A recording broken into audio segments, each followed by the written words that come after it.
Donc aujourd'hui on se retrouve pour que je vous montre comment je fais, mais évidemment si vous avez d'autres techniques n'hésitez pas à me les partager, comment je réalise mon 12 mois challenge.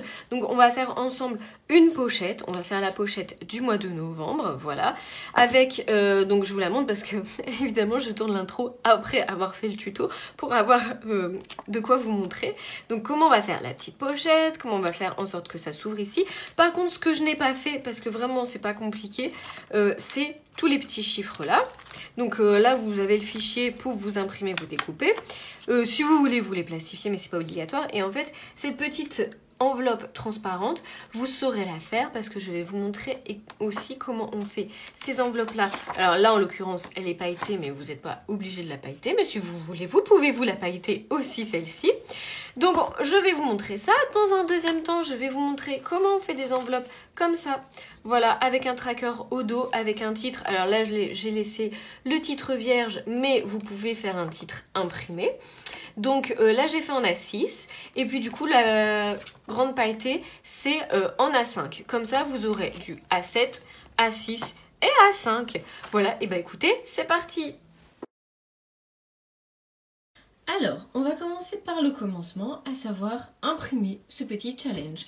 Donc ce qu'il faut savoir c'est que sur le Drive, la version que je vous ai mise de base, en fait c'est une version en A7, plus ou moins. En fait c'est la petite version, c'est exactement ma version. Voilà, c'est cette version-là. Par contre, si vous souhaitez une version plus grande, je vous ai rajouté des documents qui vous permettront vous-même de dimensionner les trackers que vous souhaitez. Alors, si vous partez sur ma version, donc ce que vous faites, c'est que vous ouvrez le défi 12 mois challenge. Voilà, et puis après, il faut télécharger. Hein. N'oubliez pas, vous ne pouvez pas en fait imprimer directement du Drive. Donc, vous téléchargez donc, le 12 mois challenge .pdf, donc le deuxième, et une fois que vous l'avez téléchargé, on va l'imprimer ensemble. Vous avez aussi le défi 12, alors là en fait défi 12 c'est juste les petits chiffres, je vous les montre, voilà, ça vous en aurez besoin, les petites sommes à mettre, voilà. Alors, j'ai rajouté aussi février-mai, ils sont à part, ils sont aussi dimensionnés en A7, mais parce que je ne sais pas pourquoi, ils s'impriment en plus petit sur le fichier de base que les autres mois et ça m'enquiquine, donc j'espère que là ça marche mieux. Il faudra que vous testiez et que vous me disiez si c'est bon, la bonne dimension.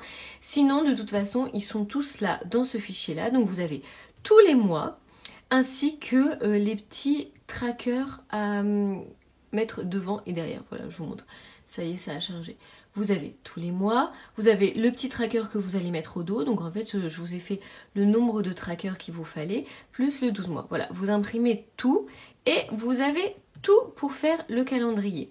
Enfin, le calendrier, on va appeler ça un défi calendrier. Et si vous souhaitez, vous imprimez février, mais à part. Si jamais vous voulez un autre format, je vous explique. Vous allez dans 12 mois format A4. À ce moment-là, vous avez juste la première page de titre et le tracker qu'il faudra que vous imprimiez, du coup 12 fois le tracker, et puis vous mettez les dimensions que vous voulez.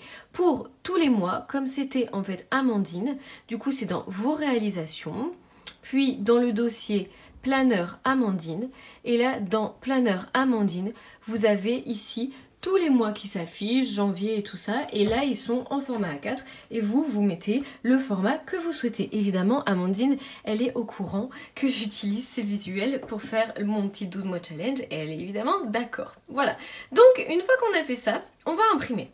Ce qui est important au niveau de l'impression, c'est que vous mettiez, donc là de toute façon il ne me propose pas, mais que vous mettiez une échelle à 100% ou que vous supprimiez les marges, parce que sinon ça va encore diminuer. En même temps, si ça diminue tout, bon bah ça va être à l'échelle et ça va aller quand même, ça va être proportionnel. Ce qu'il faut c'est que vous n'ayez pas des feuilles plus grandes que d'autres. Donc là, hop, moi j'ai déjà tout imprimé, donc vous avez juste à imprimer et on se retrouve après.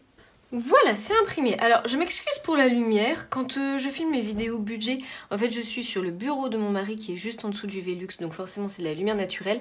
Mais moi, mon bureau, j'ai pas de fenêtre pile en face et il est moins bien éclairé, donc forcément, ce sera une lumière artificielle. J'espère que vous voyez bien quand même.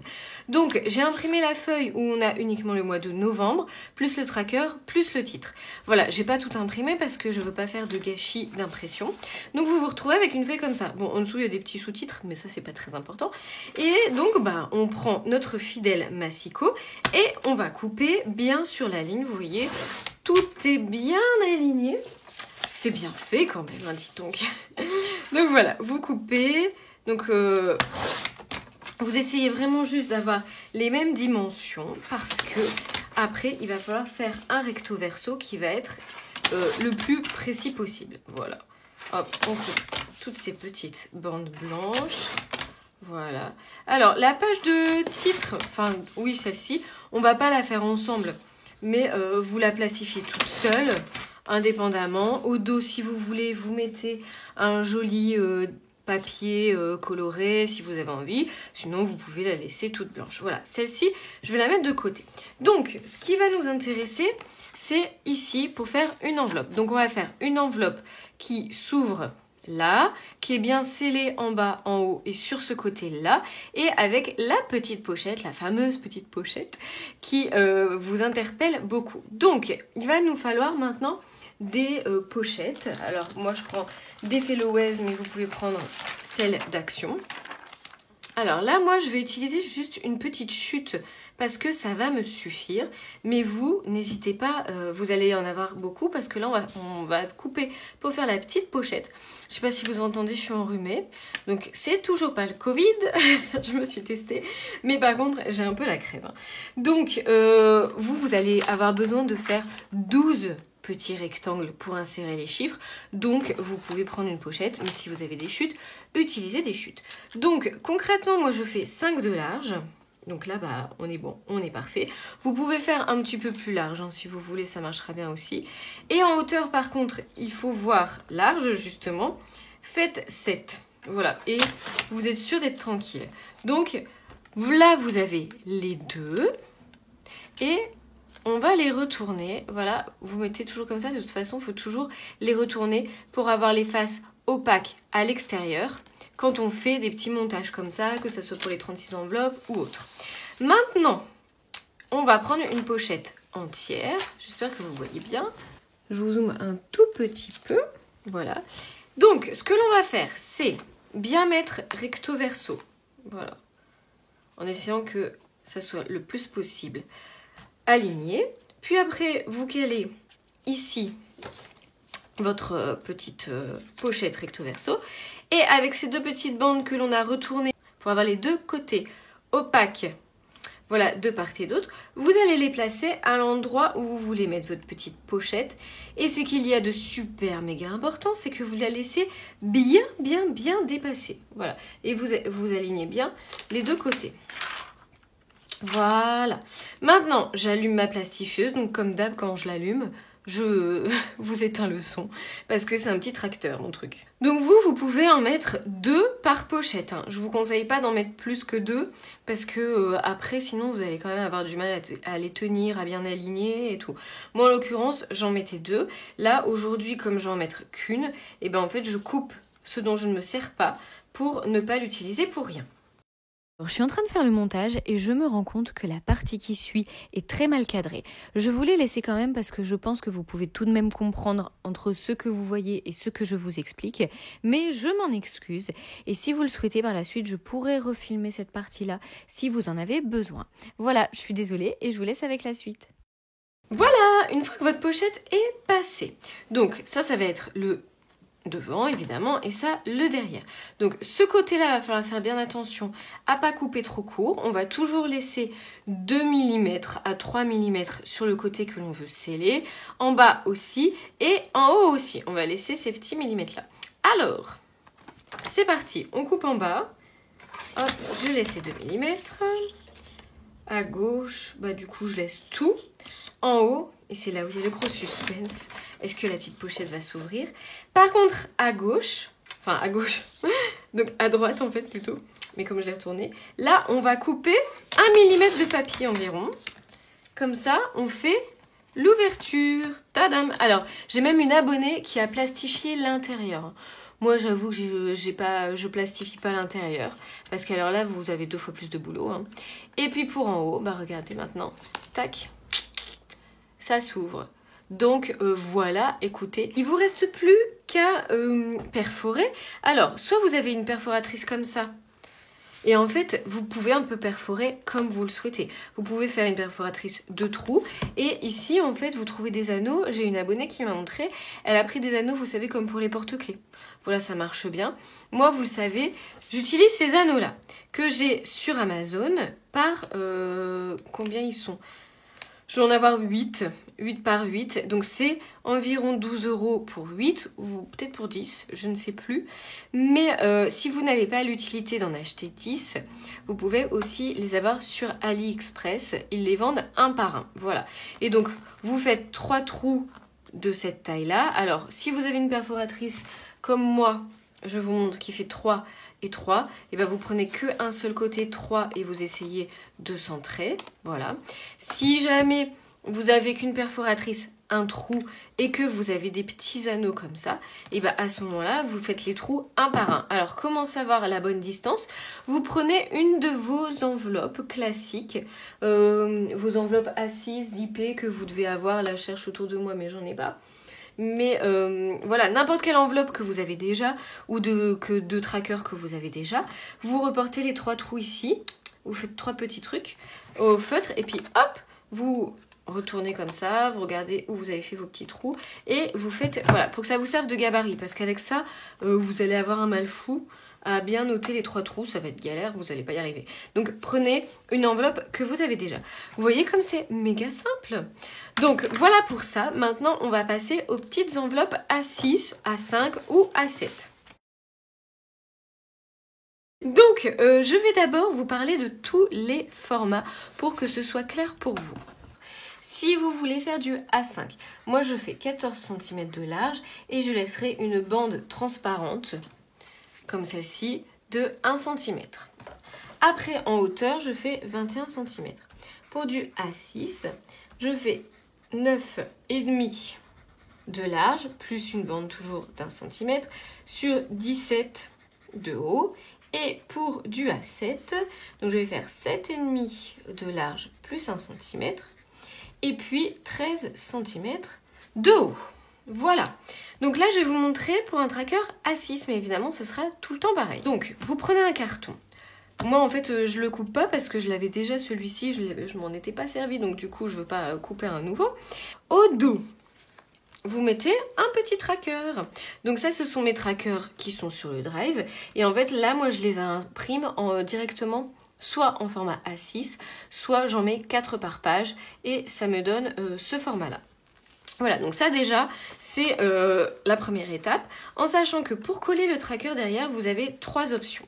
Soit vous mettez avec un petit bâton de colle UU, mais il faut vraiment mettre un tout petit point parce que sinon des fois la colle à la plastifieuse, ça fait un peu de matière en fait et ça se voit, ça gondole, c'est pas très très joli. Ce qui marche très très bien, c'est la colle double face que j'achète à Action. Ça c'est Charlotte de la chaîne Ecomom qui m'avait montré ça et je trouve que c'est génial, c'est vraiment tout fin et puis ça fonctionne bien et ça fait pas de traces et tout. Soit dernière option, un peu plus pailletée, vous prenez un peu de masking tape de la couleur que vous souhaitez en fait, et puis vous coupez, je vais vous montrer des petits coins, mes ciseaux, voilà, et vous en mettez un en haut et en bas et ça va suffire pour que ça tienne. Bon là évidemment moi je l'avais déjà collé donc ça risque pas de bouger, mais je suis désolée avec mon rhume, je parle un peu du nez et en plus des fois je cherche un peu mes mots, mais voilà, je pense que vous allez comprendre. Donc voilà pour le tracker à l'arrière. Donc là, j'ai découpé un petit rectangle de 9,5 de large. Et en hauteur, par contre, j'ai pas fait 17, j'ai fait 16,5 pour justement avoir de la marge en haut et en bas.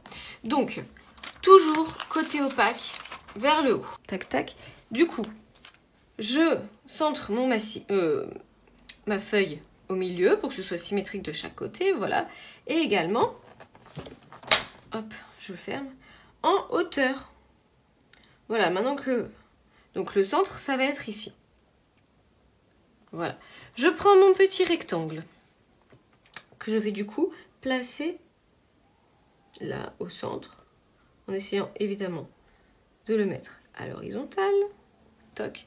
Et maintenant, je vais rajouter, soit vous le scotchez, soit vous le collez. Soit vous mettez un petit point de colle et vous faites tenir dessus. Soit, donc moi je reprends mon petit masking tape et je prends évidemment le même pour que ce soit assorti. Toc. Alors, faut pas le faire bouger quand on met le scotch d'un côté et quand on met le scotch de l'autre côté. Voilà.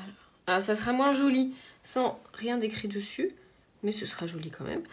Voilà. Donc là, vous voyez, bah en fait, c'est bien centré, c'est horizontal et tout. Donc là, je coince ici. Tac. Je referme. Et ici, attention, il faut laisser 1 cm. Donc moi, de toute façon, je vais couper. J'en ai qu'une et je coupe à 1 cm. Voilà. Autre attention. Il faut vraiment que votre petite pochette à l'intérieur aille bien jusqu'au bout. Parce que là, vous allez devoir couper pour ouvrir. Donc, moins ça va au bout, plus vous allez devoir couper. Et si jamais, voilà, vous avez un décalage de 2-3 mm, eh ben, il se peut que de l'autre côté, en coupant, vous atteigniez votre tracker. Alors, ça sera embêtant pour 2 raisons. Déjà, si vous devez couper un bout de tracker, c'est un peu embêtant. Et si vous atteignez le tracker, ça risque de s'ouvrir entre le tracker et votre carton. Donc, c'est pour ça que, vraiment, poussez bien. Voilà, jusqu'au bout, votre petite bande opaque. Voilà, maintenant c'est prêt à passer à la plastifieuse. Voilà, donc l'enveloppe est sortie de la plastifieuse. Je vais donc couper les bords en laissant toujours 2 mm.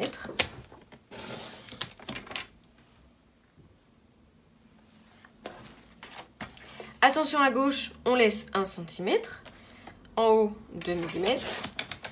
Hop. Et ici, du coup, on va ouvrir ce côté-là en coupant à ras. Un peu plus qu'à ras, hein. Vous coupez 1 mm de plus. Voilà. Et là, miracle. Voilà, ça s'ouvre. Donc derrière, vous avez votre tracker qui est plastifié. Et ici, ça s'ouvre. Et là, vous pouvez écrire votre titre avec un Sharpie et l'effacer autant que vous voulez parce que c'est plastifié également, en fait. Voilà. Par contre, à l'intérieur, c'est pas plastifié. Mais moi, je trouve que c'est pas du tout gênant. Voilà, de toute façon, on met que des billets dedans. Donc, on ne salit pas. Si vous souhaitez plastifier, vous plastifiez une première fois tout ça. Et puis après, vous refaites par-dessus en faisant votre pochette. Pour les trous, si jamais vous avez une perforatrice qui a 2 trous, vous prenez une enveloppe zippée à 6. Donc, si vous avez un classeur à 6, je vous montre. Moi, j'en ai un là, justement. Celui de mon fils qui traîne. Parce qu'il passe sa vie à vouloir faire des trackers et tout. Donc, vous mettez devant, voilà. Et puis, vous mettez, avec un feutre, des petits points. Hop, hop. Voilà, on les voit pas beaucoup, mais c'est suffisant. Et puis après, avec une perforatrice, un trou, vous retournez votre perforatrice, toc. Et vous percez vos 6 trous. C'est un peu fastidieux, mais quand on n'a pas beaucoup de trackers à faire, ça fonctionne. Par contre, si vous avez une perforatrice 6 trous, format A6 ou A5, bah attention, mettez le bon réglage. Et puis après, vous centrez bien. Hop, et vous perforez. Voilà pour celle-ci. Ensuite, donc, ça sera la même chose si vous voulez faire A7 ou A5. Et là, je vais vous montrer du coup comment on fait des petites enveloppes pailletées. Mais bon, on reste toujours sur le même système. Une fois que vous avez compris ça, ça va être tout le temps pareil. Donc, moi, je prends une grande... Donc là, on va faire en A5, du coup, pour changer. Donc, je prends carrément une A4 complète pour faire à chaque fois une enveloppe. Hop et hop. Alors, je vais mesurer. Je vais mesurer 14 de large et je coupe. Ça sera l'intérieur de mon enveloppe, elle fera 14. Pourquoi 14? Parce qu'en plus les billets de 50 ouverts ça fait 14. Par contre pour la hauteur, on va faire moins parce qu'il faut que ça soit plus petit que 21, sinon on arrivera jusqu'au bord. Donc vous faites 20, comme ça vous êtes sûr d'avoir un demi-centimètre de marge de chaque côté. Hop, voilà. Après, vous prenez votre première partie qui est scellée, hein. Attention, il faut toujours avoir bien un côté scellé. Vous ouvrez, vous mettez des paillettes ici. Alors, allez-y, mettez toutes les paillettes que vous voulez. Moi, je vous montre ça. C'est un pot de paillettes que j'ai eu à Action, évidemment. Vous savez bien. Hop. Puis après, vous prenez la deuxième partie que vous avez coupée. Vous retournez toujours le même système. Vous alignez bien les bords. Vous mettez... Voilà, au centre et au bord, tant qu'à faire. Vous essayez de ne pas mettre trop de traviole et tout n'importe comment. Tac, tac, tac. Vous remettez des paillettes ici. Tac, tac, tac. Voilà. Vous refermez. Et vous passez dans votre plastifieuse. Attention, en passant toujours bien le côté scellé en premier. Alors, moi là, je ne vais pas le faire tout de suite Pourquoi? Parce que ma plastifieuse a la fâcheuse tendance à avaler énormément de trackers, d'enveloppes. Parce que ça, c'est trop fin, en fait, c'est pas assez rigide. Dès qu'il y a un tracker à l'intérieur, dès qu'il y a un carton, elle va pas me l'avaler. Même une feuille en 80 grammes, elle va pas me l'avaler. Mais juste ça, elle m'en avale beaucoup. Alors j'ai remarqué, je sais pas pourquoi, que quand j'ai passé plusieurs trackers avant, elle va pas m'en avaler. Par contre, si je l'allume et je passe ça en premier, elle va me l'avaler direct. Alors je sais pas du tout pourquoi. Est-ce que les rouleaux, ils ont besoin de se mettre en jambes, d'avoir un petit échauffement et tout, je sais pas. Mais clairement, quand j'en fais 10 de pailletés, j'en jette au moins 2-3 qui ont été avalés. Alors, j'attends pas que ce soit complètement avalé pour arrêter la plastifieuse et retirer l'enveloppe. Hein. Je surveille tout le temps parce qu'une fois que c'est complètement avalé, alors là, pour le retirer, c'est la misère. Par contre, voilà, je surveille et si je vois qu'à la moitié, ça ressort pas de l'autre côté, bah alors là j'arrête et je retire. Des fois je peux repasser la même et ça va bien me la plastifier. Puis des fois elle est trop en accordéon et c'est mort, c'est poubelle et tout.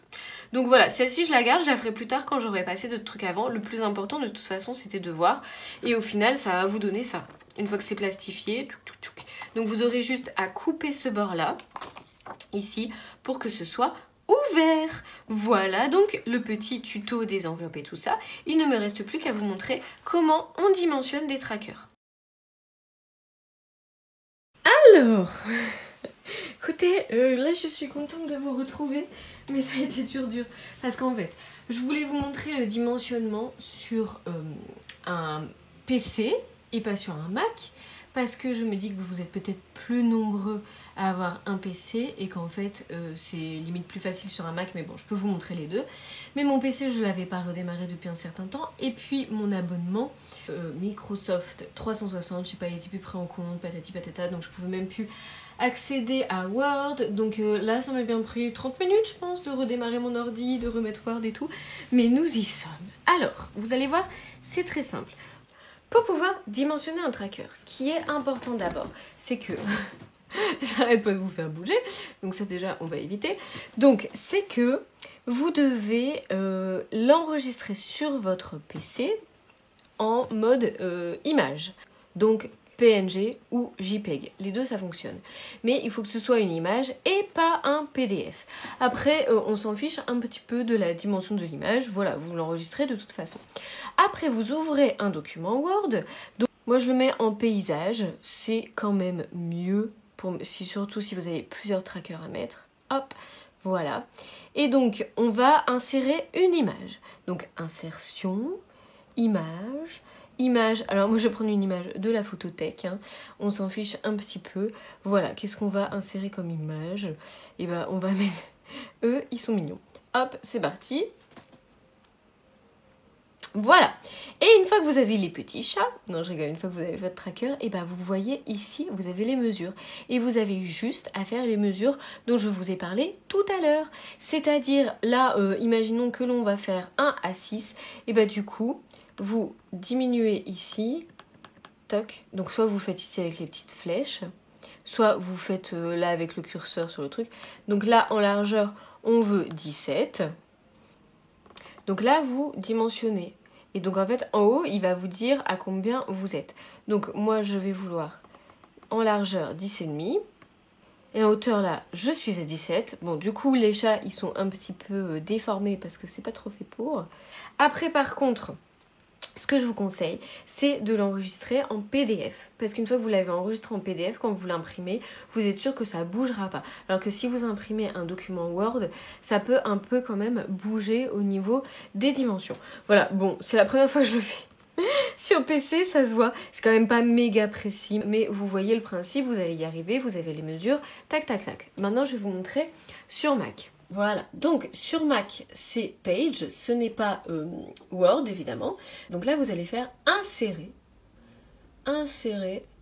galerie d'images. Donc c'est le même principe. Hein. Donc vous avez votre cadre. Puis vous allez prendre un fichier. Voilà, vous allez chercher votre photo, j'ai mis ça. De la même manière, par contre, il faut que ce soit une image aussi, pas un PDF. Hein. Et là, vous allez, ici dans la barre, vous faites disposition. Et là, vous allez avoir aussi la largeur et la hauteur. Alors, parfois, En fait, si vous, ça fait un peu comme dans Word, c'est-à-dire que ça va faire un truc proportionnel entre la hauteur et la largeur.